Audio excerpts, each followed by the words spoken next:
Let me read something that I prepared as a question. Mm-hmm. So, for millennia, people have sought the self.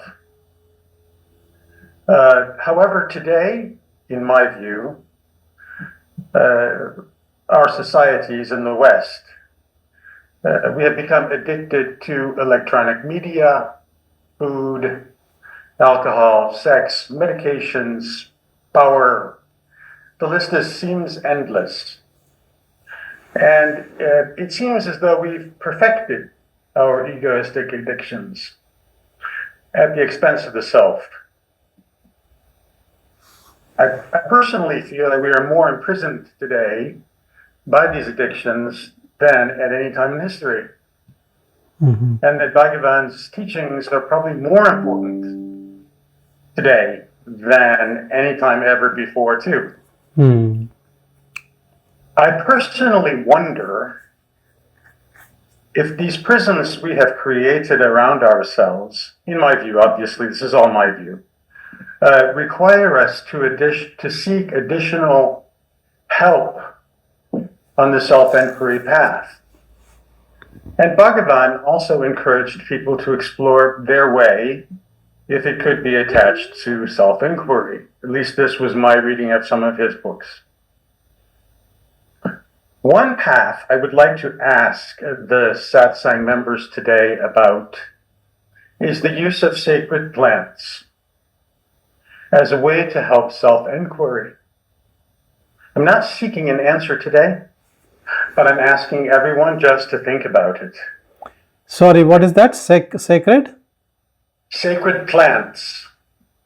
What does it mean? Sacred plants have been used for millennia in ceremonies to be with the self. These plants in Mexico or in South America are known as peyote, morning glory, Hawaiian baby wood rose, and in ancient Greece they were used as barley extracts. All occur naturally in nature and all create temporary ego death. Are you talking about something to eat or drink? Yes, to eat. Look, they are always in use. Even in India, some of these sadhus, they take all these ganja and all these bhang and all those things. So psychedelics, we call them, and I don't know, they can't keep you in that permanent position eternally. They are Correct. like trips. So Correct. All occur and they create only temporary ego death. Mm-hmm. The question really is, and let me just finish my question, if you will. A laboratory in Switzerland about 100 years ago decided to synthesize these plants into liquid form. And they became known as LSD, MDMA, psilocybin, and thousands of medical studies were done on these liquids, and these liquids were determined to be non-toxic and non-habituating.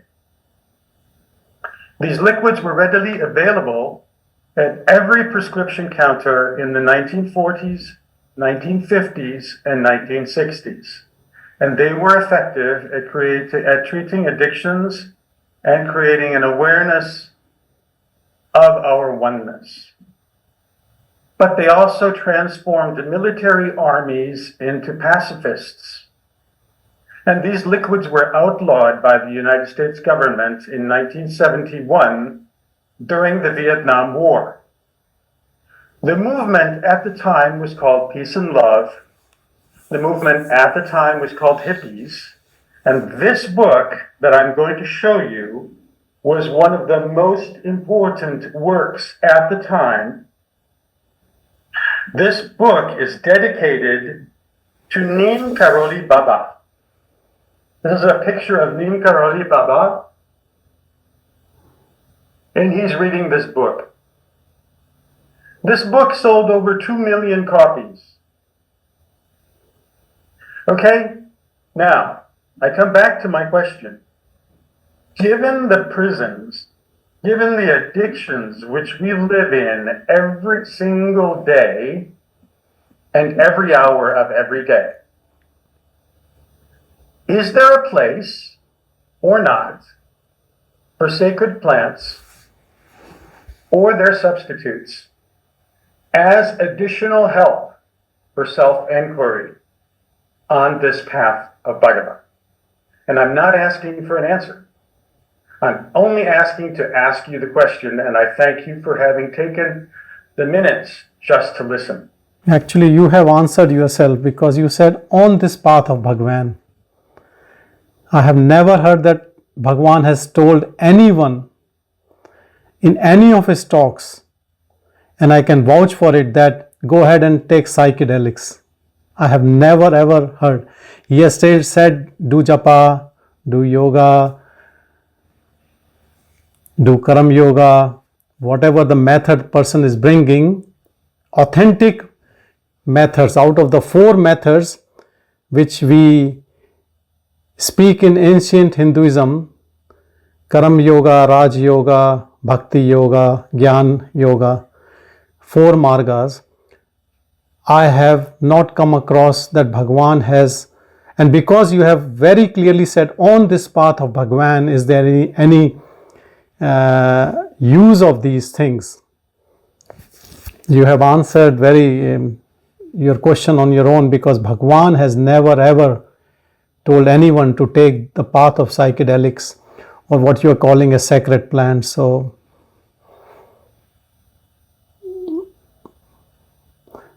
it was not his recommendation to anyone. I can add one more thing to this thing, though it is not something which we should do, but in Bhagavan's times there were people in ashram, some of them who used to get something like this, cannabis or something, and they used to say, look, we are having it. And Bhagavan, and they sometimes used to have smoke, and then he never recommended but that.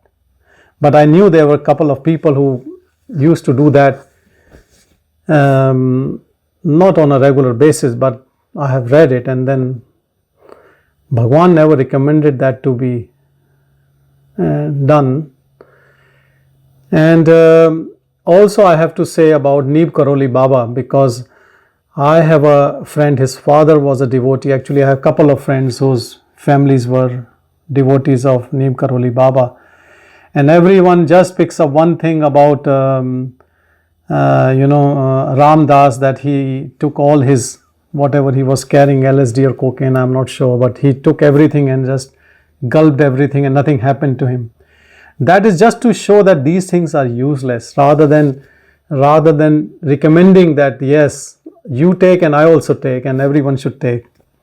It was the other way, to tell someone the path of pure bhakti or devotion towards Hanumanji or Ram, that's what he was saying. So look, I should say there might be a place for these things in Tantra or something else, but Bhagavan never recommended it.